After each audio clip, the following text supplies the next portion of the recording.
Hola, querida comunidad de la revista Le Más de Librerías Gandhi. Me da mucho gusto saludarlos y el día de hoy tenemos el honor de tener como invitado a Adrián Fernández Bremauns. Él es un científico mexicano especializado en ciencias ambientales, en investigación, política pública y liderazgo en temas de cambio climático, calidad del aire y salud ambiental. Como formación académica, él es licenciado en biología por la Universidad Autónoma Metropolitana, maestro en tecnología ambiental por el Imperial College of Science, Technology and Medicine de Londres y doctor en ciencias ambientales por el mismo Imperial College. Además, realizó estudios postdoctorales como investigador visitante en la Universidad de Harvard y pues es fundador y director ejecutivo de la Iniciativa Climática de México, donde se promueven políticas públicas climáticas basadas en evidencia científica y mejores prácticas. ¿Qué tal, Adrián? Bienvenido. Lucía, un gran gusto estar con ustedes y con quienes nos van a acompañar en estos trabajos. Pues tu currículum es muy largo, me faltó de leer todos los 30 años que llevas trabajando a favor del medio ambiente. Estuviste en la Semarnat, estuviste como presidente del Instituto Nacional de Ecología y eres consultor, conferencista internacional y pues tu impacto es muy grande. Hay mucho de lo cual podemos hablar, pero me gustaría que nos pudiéramos concentrar exactamente qué es lo que hace la Iniciativa Climática de México. Con mucho gusto, Lucía. Iniciativa Climática de México es una organización sin fines de lucro. Es una organización social que es una combinación de dos grandes tareas. Por un lado, somos una fundación. Damos donativos cada año a más de 30 organizaciones de la sociedad civil, académicas, y también apoyamos tareas del gobierno para avanzar en la agenda, en el combate del cambio climático. Por otro lado, además de ser una fundación, también somos un think tank, un centro de conocimiento. Generamos análisis, publicaciones, y también la intención de este tipo de análisis es informar a la política pública para que se diseñen justamente buenas propuestas que son las que necesita el país en esta materia de cambio climático que, como veremos, toca prácticamente todos los sectores de la sociedad y todos los sectores y ámbitos de acción del gobierno. Los recursos de esta fundación para poder apoyar estas iniciativas que ustedes eligen, ¿de dónde salen estos recursos? Sí, mira, es muy importante este punto. Nosotros somos, como mencioné, una organización sin fines de lucro. Todos los recursos con los que contamos provienen de dos fuentes fundamentales, de fundaciones privadas internacionales que justamente apoyan esfuerzos para combatir el cambio climático en el mundo, fundamentalmente en países emergentes como México, Brasil, Indonesia, Sudáfrica, China, la India y otros. Entonces, fundaciones privadas muy grandes que apoyan estos esfuerzos. Pero también en nuestro caso, comentaba que somos un think tank y por tanto implementamos proyectos. ¿Proyectos de quién? Hay agencias de cooperación bilateral que trabajan en México, la cooperación alemana, la británica, anteriormente la estadounidense a través del USAID, que ya desapareció, también la Unión Europea y algunos otros países que lanzan convocatorias periódicamente para que se lleven a cabo estudios, análisis, propuestas de políticas, en este caso, en los temas de cambio climático, de energía, de transporte sustentable, y nuestra organización aplica y concursa por este tipo de fondos y hemos tenido un creciente éxito en tener acceso a estos recursos que utilizamos para dos cosas. Una, desde luego, para cubrir nuestra operación, como cualquier otra organización, pero la diferencia con todas las demás organizaciones de la sociedad civil que trabajan en medio ambiente, sustentabilidad y cambio climático en México, es que nosotros más de la mitad de los recursos que recaudamos implementando proyectos los donamos a terceros. Recaudamos para tener recursos para apoyar a ese número creciente de grupos de la sociedad civil. Mencionaba yo más de 30 a los que apoyamos año con año. Adrián, ¿podrías platicarnos de estos 30, de 3 de ellos, para que pues nuestros lectores puedan saber como qué iniciativas se están haciendo por ahí para contribuir a esta crisis climática, para poder aportar soluciones? Con muchísimo gusto. Bueno, primero quizá para complementar rápidamente un aspecto relacionado con los recursos que recaudamos, menciono brevemente de quién no recaudamos dinero. Jamás tomamos recursos del gobierno federal de México y menos aún recursos de ninguna empresa privada, nacional o internacional, no importa que se dedique a cuestiones ambientales. Somos muy cuidadosos en ICM de no caer en absolutamente ningún conflicto de interés, mantener nuestra independencia de actuación, de posicionamientos, de publicaciones y de todo, y demostradamente solamente nos guiamos por tratar de impulsar políticas, acciones, esfuerzos que le ayuden al país. Ese es el espacio donde operamos. Ahora bien, algunos ejemplos de con quienes trabajamos. Hay muchos tipos de organizaciones en México, algunas muy conocidas, otras no tanto. Primero, entre las conocidas, aquellas grandes organizaciones internacionales que tienen en México presencia y que tienen ya sea oficinas representativas de sus casas matrices internacionales o bien que han creado en México legalmente entidades sin fines de lucro de sus propias instituciones. Menciono 2 o 3 que son muy conocidas. WWF, que es el World Wildlife Fund for Nature, el de los panditas, es una organización con presencia en muchos países del mundo.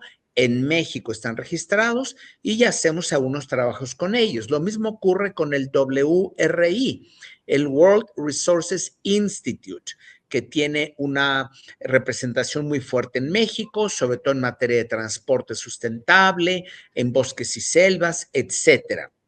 Otro tipo, un segundo tipo de organizaciones, son organizaciones que se han gestado en México, por ejemplo, el CEMDA, el Centro Mexicano de Derecho Ambiental, que ha cumplido ya 30 años de trabajos con un gran prestigio, con una gran actuación histórica, defendiendo en las cortes, defendiendo por medio de litigios, por medio de amparos, a los ecosistemas, a las poblaciones que habitan en los ecosistemas y tienen un récord muy impresionante de muchos años. Esto es el CEMDA.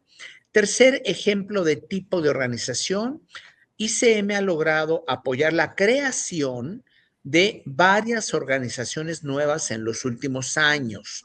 En los últimos 3 años hemos contribuido, hemos guiado, hemos financiado la creación de no menos de 6 nuevas organizaciones. ¿Qué tipo de organizaciones? A ver, lo que hacemos es identificar liderazgos que surgen en la sociedad, por ejemplo, en universidades públicas o privadas. Hay jóvenes muy talentosos que hacen una gran cantidad de cosas solamente impulsados por su deseo de contribuir, por su inquietud de contribuir a mejorar el planeta y nuestro país. Y así, por ejemplo, ayudamos a la creación de un grupo de jóvenes que se llama Nuestro Futuro. Esto fue hace 2 o 3 años y hoy es un grupo muy exitoso que no solo recibe apoyos de ICM, sino recibe ya apoyos de varias fundaciones internacionales que reconoce el gran trabajo que hacen en defensa del ambiente, de los ecosistemas y del combate al cambio climático. Otro ejemplo, el grupo Engenera. Ahí el liderazgo, en este caso de una gran ambientalista mexicana, Beatriz Olivera, que lleva muchos años trabajando, pero que no había formalizado el establecimiento de una organización. Engenera es un grupo dedicado al cambio climático y al género, porque hay en muchos temas ambientales y climáticos aspectos de diferentes impactos sufridos por la población, dependiendo si son los hombres o las mujeres y los diferentes roles que estos juegan. Último ejemplo, otro gran grupo de mucha presencia hoy en día en nuestro país que venía realizando estudios y trabajos de manera, digamos, informal y que ahora se ha constituido como un grupo sin fines de lucro, una ONG. Estoy hablando de Cartocrítica.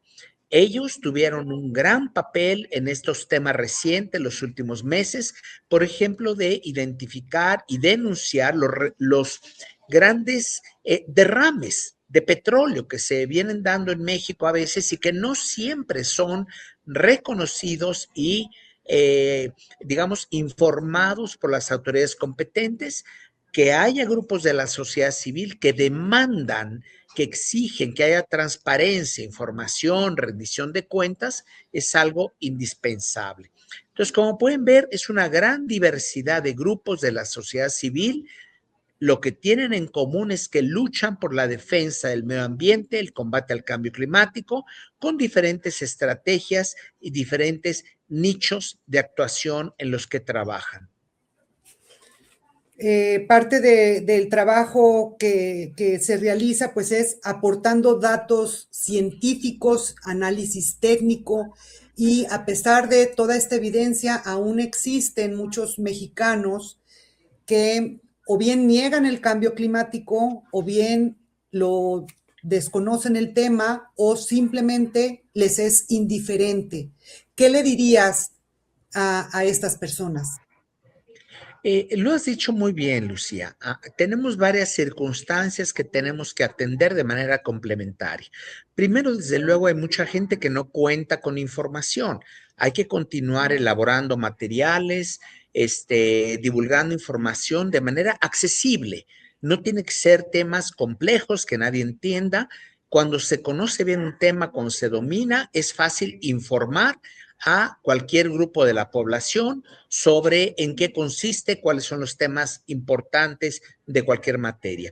Por otro lado, desafortunadamente estamos en los tiempos en el mundo de desinformación. Hay intencionalmente grupos de interés que están conscientemente dedicados a desinformar. Por ejemplo, en esta materia de cambio climático, imagínense los intereses económicos tan fuertes que existen en el mundo por perpetuar indefinidamente el uso de combustibles fósiles, el petróleo, el gas, etcétera. Pero la ciencia nos dice hace muchos años que si queremos sobrevivir como especie, así de claro, no es compatible que sigamos usando indefinidamente el petróleo, los combustibles líquidos para movernos, el gas natural para generar electricidad, etcétera. Esas son realidades. Sin embargo, hay inversiones de millones de dólares en el mundo de grupos de interés que están tratando de hacer creer a la gente, por ejemplo, que el uso de gas natural, que el gas es un combustible limpio. Y ya con ese término limpio uno piensa no hay problema, nos ayuda incluso a resolver el problema. No, el futuro de la humanidad no es compatible con que sigamos usando grandes volúmenes de gas natural por las siguientes décadas. Y por último, creo que sí tenemos muchos pendientes en materia de pensar en el ciudadano común, motivar, informar y concientizar al ciudadano común para que en su día a día cada persona tome las medidas necesarias para bajar lo que se conoce como su huella de carbono en lo que hacemos, cómo nos transportamos, cómo iluminamos nuestras casas, qué tipo de combustibles y en qué volumen los utilizamos, Todas esas actividades conllevan naturalmente la emisión directa o indirecta de gases del efecto invernadero, el más conocido, el dióxido de carbono, ¿no? La combustión de cualquier combustible líquido, por ejemplo, gasolina, diésel, petróleo, carbón, va a llevar a la emisión, la liberación de grandes cantidades de dióxido de carbono, que es el más conocido de los gases con efecto invernadero. Además, una vez liberados en la atmósfera estos gases, se mantienen por muchos años ahí y por tanto se van acumulando. Y entre más se acumulan en la atmósfera, es como ponerle cobijas cada vez más gruesas al planeta y por eso se está incrementando la temperatura promedio de la Tierra. Adrián, ¿podrías platicarnos? Ya sabemos lo que la humanidad necesita evitar, porque lo has mencionado, pero entonces, ¿qué opciones tenemos en el futuro inmediato en cuanto a energía limpia y transición energética? Mira, con gusto, quizá para fortalecer el entendimiento de qué es lo que tenemos que hacer, vale la pena mencionar una cuestión, digamos, científica muy fácil de entender, y es que en el mundo existe un grupo de científicos que se conoce como el Panel Intergubernamental de Cambio Climático, el IPCC por sus siglas en inglés. Ese panel durante más de 30 años ha venido revisando constantemente la literatura, el estado del conocimiento, y lo ha venido traduciendo para que los tomadores de decisiones de todo el planeta puedan ir tomando medidas ad hoc para este tipo de problemas y sobre todo que sirvan como insumo al proceso de las Naciones Unidas, de la Convención Marco del Clima y del famoso protocolo de Kioto y también el más famoso acuerdo o protocolo de París, firmado en 2015. Pero, ¿qué tenemos que hacer? ¿Qué nos dice la ciencia? Esto es muy importante. Mira, París se firmó en el 2015 y cuando se firmó París, creíamos todos en el mundo que bastaba con que redujéramos las emisiones, algo así como 80% hacia finales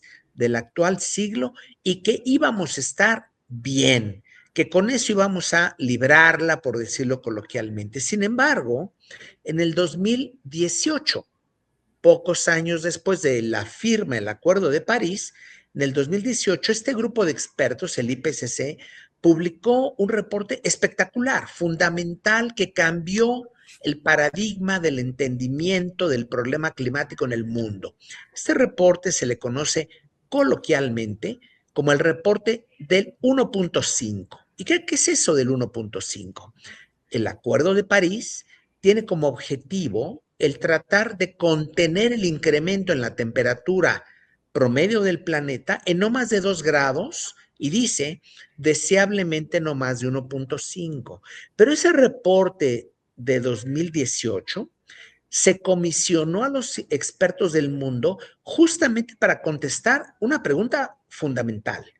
Todavía es posible realizar esfuerzos con tecnologías, con políticas públicas, con inversiones, para lograr contener este incremento que se viene dando en las temperaturas. Ya llevamos 1.2 grados por arriba de la época preindustrial y los impactos, como dirían los jóvenes, no nos los acabamos, son tremendos con 1.2 grados. Entonces, el reporte contestó a la pregunta diciendo, sí podemos todavía con esfuerzos contener que no se nos vaya el incremento de la temperatura a más de 1.5.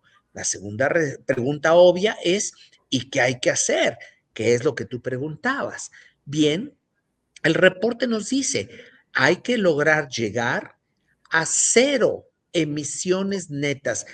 Un cambio muy grande, lo que todos creíamos hace 20 años, pensamos 80% para el final del siglo. No, si queremos contener el incremento de la temperatura en niveles todavía manejables, eso es lo que significa el 1.5, tenemos que llegar a 0 emisiones netas. ¿Para cuándo? Para mediados de siglo, para el 2050. De eso estamos hablando. No quiero sonar catastrófico y decir que para salvar a la humanidad, pero repito, la cantidad de impactos que ya sufrimos todos los días del cambio climático en cada rincón del mundo son muy severos y muy graves y llevamos 1.2 grados. Como van dándose las emisiones de contaminantes año con año en este momento, estamos apuntando todavía para un escenario entre 2,5 y 3 grados de calentamiento global. Lo mejor que a mí me va a pasar es que yo ya no voy a estar vivo la segunda mitad del siglo, pero no podemos llegar a eso porque sería un escenario catastrófico. Voy a la segunda parte de tu pregunta.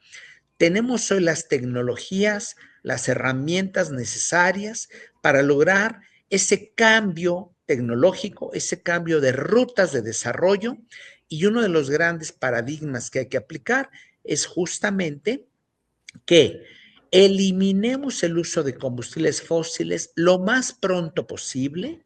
En materia de energía, que incorporemos las muchas tecnologías que existen que no conllevan emisiones. Estoy hablando de las energías renovables, la energía solar, la eólica, que introduzcamos almacenamiento de energía con varias tecnologías, no solo con baterías. También hay el llamado rebombeo de agua. Fíjate qué sencillo y qué interesante.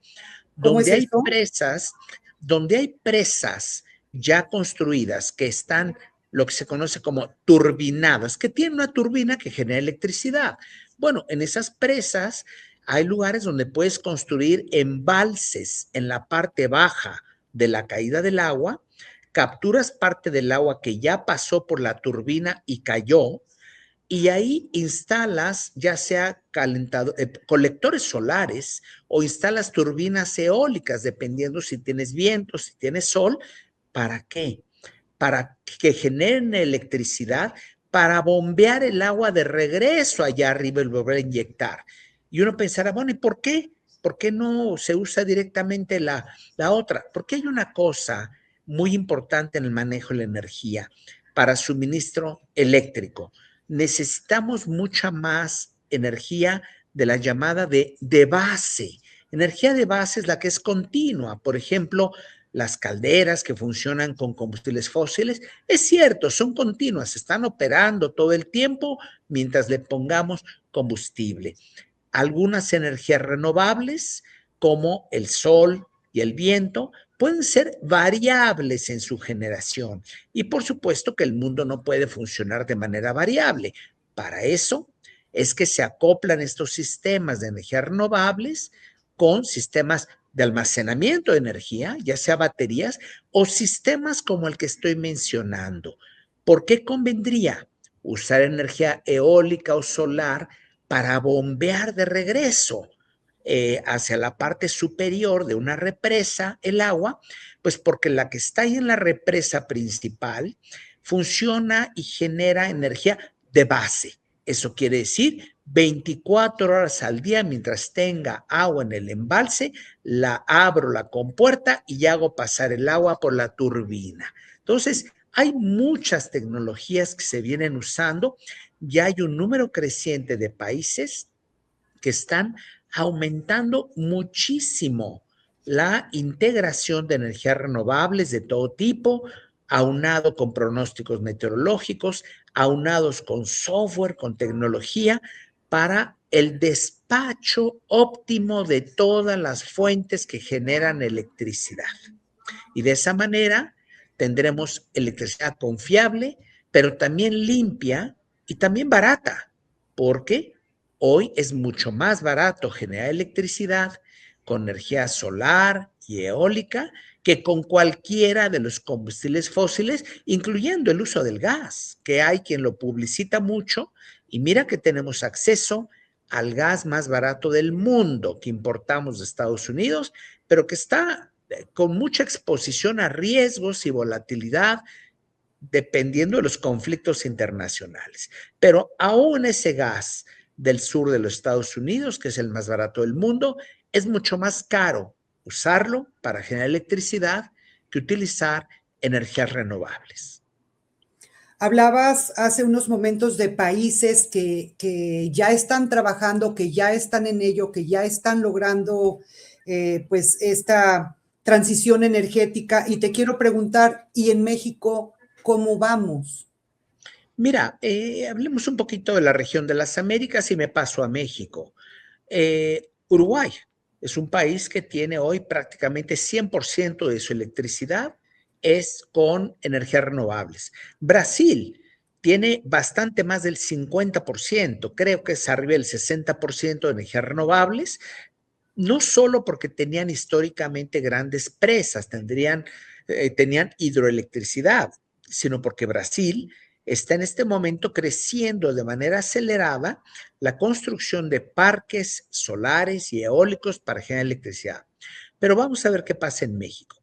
En los últimos meses hemos visto, este año ha sido muy importante desde el arranque del año, este año 2026, porque han salido ya varias especies de subastas. Una para la invitación, llamados, convocatorias a proyectos 100% privados de energías renovables. Y hubo una respuesta muy positiva y se están generando ya, avanzando el camino de, digamos, las gestiones para que esos proyectos se vayan metiendo otra vez a un pipeline de la realidad. Pero también ya se hicieron llamados a proyectos de inversión mixta, proyectos combinando inversión privada con pública.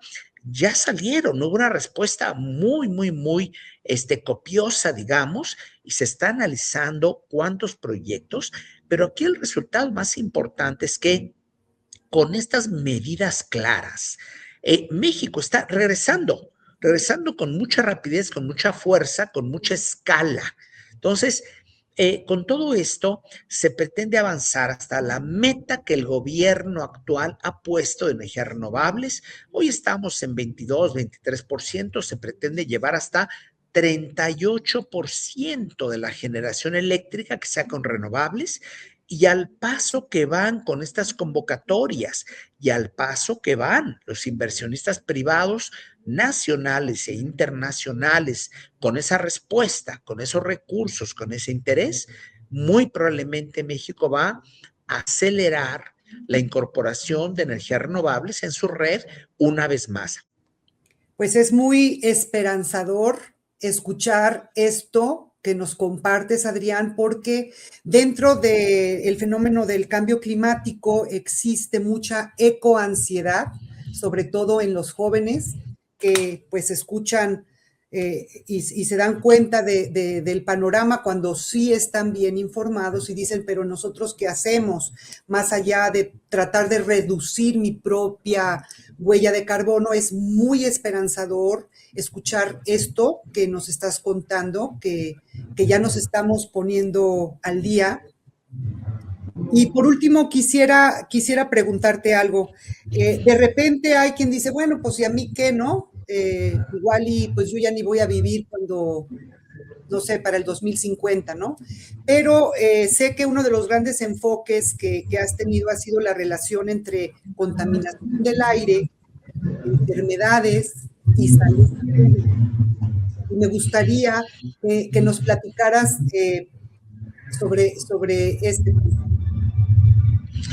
Con mucho gusto. Mira, brevemente, primero lo que mencionas muy atinadamente, Lucía, de esta cuestión de lo que está pasando a nivel global, los jóvenes en México y en el mundo, que a veces hay una desilusión, una falta de entusiasmo, etcétera.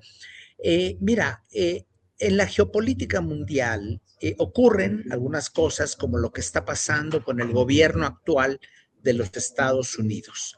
Pero estas cosas son temporales.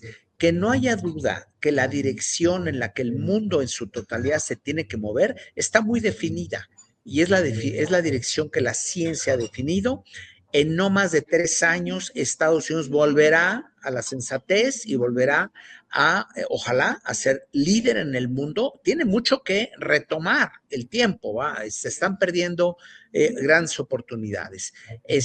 Pero no hay duda en el mundo de la dirección que se debe tomar, así que no perder el entusiasmo, no perder esa visión de que las cosas van a seguir avanzando de conjunto en la dirección correcta. Europa, India, China y muchos países más continúan en su lucha contra el cambio climático.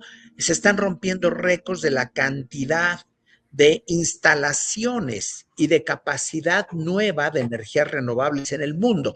Ya se superó hace varios años. Hoy en día se instalan mucho más infraestructura de energía renovable en el mundo que nueva infraestructura fósil. Ya dio la vuelta Muy la bien. curva y estamos ya encaminados en la dirección correcta.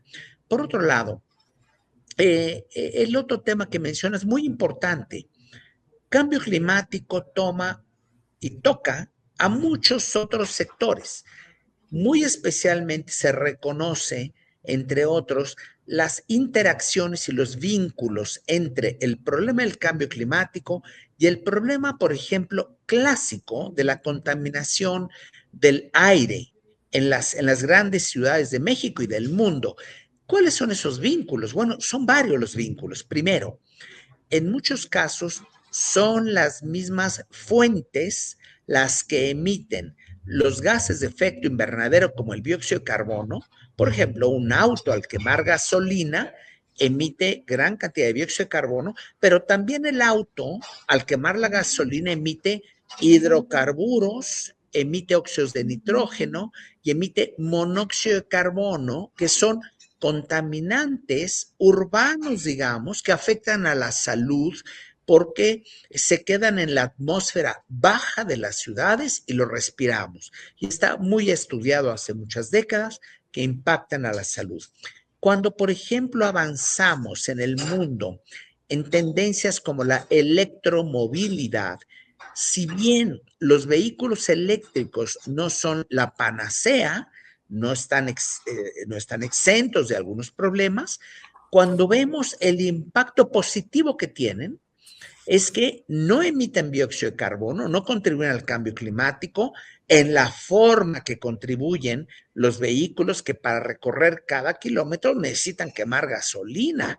También hay otro co-beneficio, beneficio colateral, que es dejan de emitir los vehículos eléctricos esos contaminantes urbanos que afectan a la salud. Entonces, el que circulen en las grandes ciudades vehículos eléctricos y no a combustión interna va a tener grandes beneficios a la salud. Sin embargo, en términos de sustentabilidad, debemos reconocer que la solución a la movilidad sustentable urbana no son los automóviles individuales, aunque sean eléctricos, porque iremos avanzando hacia ciudades con más y más congestionamiento, ciudades prácticamente coaguladas, aunque tengan un aire limpio y aunque no se emitan gases de efecto invernadero. Entonces, otros vínculos con del aire, del cambio climático y de la salud. Ante una misma cantidad de emisiones de contaminantes que ensucian el aire, cuando tienes una mayor temperatura en una ciudad como la Ciudad de México, con esa misma cantidad de contaminantes, si la temperatura pico del día es mayor, vas a producir más contaminantes de los llamados secundarios. ¿Qué son los secundarios? Son los que se forman en la atmósfera por interacción de varios contaminantes emitidos por los autos y que interactúan con la luz solar, pero también con la temperatura. Entonces, en una ciudad que es cada vez más caliente, se va a producir mayores concentraciones de ozono, aunque no incrementaras la cantidad de los ingredientes, de los contaminantes que estás generando, aunque no incrementaras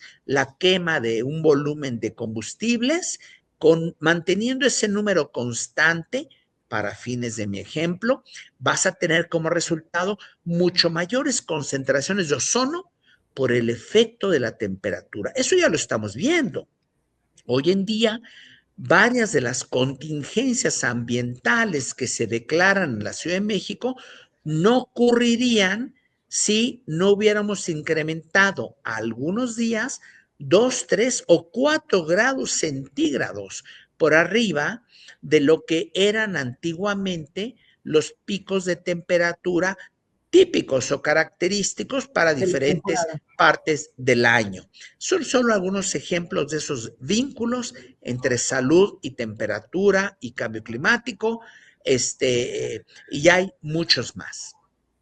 Y digamos que en cuestión de movilidad, entonces, la esperanza está en sistemas de transporte público eficientes, porque Eléctricos.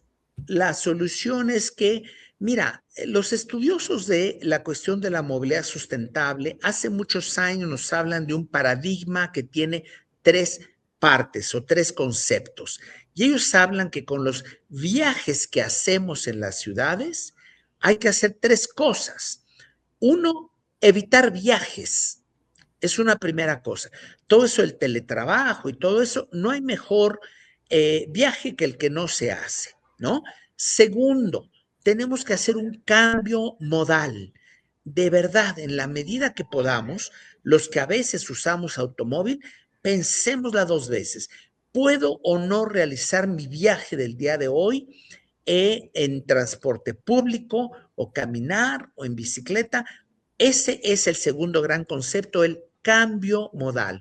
Y tercero, hay que mejorar las condiciones del transporte público masivo de tal manera que sea cómodo, eficiente, seguro y ahora además también sin emisiones. Históricamente, sistemas como el metro pues eran eléctricos, no tenían grandes emisiones, pero ahora también el transporte de superficie en autobuses, en microbuses, etcétera, hay que movernos a que sean eléctricos. Tenemos que eliminar lo más rápido posible los vehículos de combustión interna. pues Adrián, ha sido muy esperanzadora esta conversación. Yo te agradezco mucho la pasión, el tiempo, el talento que estás pues dedicando desde Iniciativa Climática de México y toda tu trayectoria como científico mexicano me llena de orgullo. Estoy muy agradecida también por tu tiempo para esta entrevista y pues nos veremos muy pronto, Adrián, y no sé si haya algo que te gustaría poder añadir para ese público joven que nos está escuchando o que nos va a leer. Mira, como mensaje final, reiterar un mensaje de esperanza para el futuro. No una cuestión donde los que vamos de salida y que les causamos la mayor parte de los problemas que hoy enfrentan y enfrentarán, les estamos cargando la responsabilidad. No. Primero que nada, una cuestión de esperanza, de que sí se puede tener un mundo mejor y que sí sean ellos agente de cambio a través de ser ejemplo de que se puede vivir de maneras más amigables con el ambiente, que tenemos que cambiar cosas que fuimos generando los seres humanos en los últimos quizá 100 años o más, esta cuestión del consumismo, esta cuestión del sobreuso de los recursos naturales, esta cuestión de que más es mejor. Creo que las generaciones jóvenes ya nos están enseñando que hay otros caminos, hay otros valores, no en sentido moralino, valores en sentido de qué es lo que realmente importa para los seres humanos.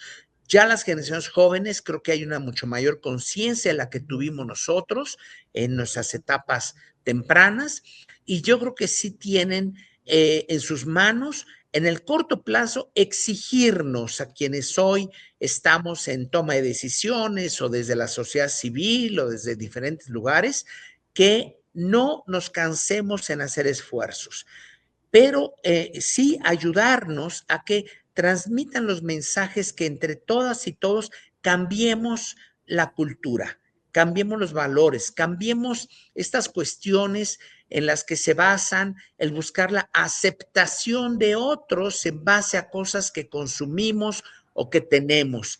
Si todos vamos avanzando en cambiar esos valores, no solo vamos a tener menos ansiedad de todo lo que no podemos o no tenemos o no poseemos, sino que también vamos a ir moviéndonos como sociedad hacia esquemas y situaciones más sustentables que permitan que las generaciones futuras tengan y aspiren y merezcan una calidad de vida mejor. Pues Adrián, gracias infinitas, muchas gracias y estaremos siguiendo muy de cerca todo el trabajo que se realiza desde este esperanzador centro de pensamiento, Iniciativa Climática de México.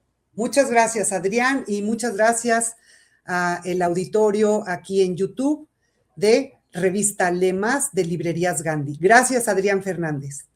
Gracias, Lucía. Un gusto estar con ustedes.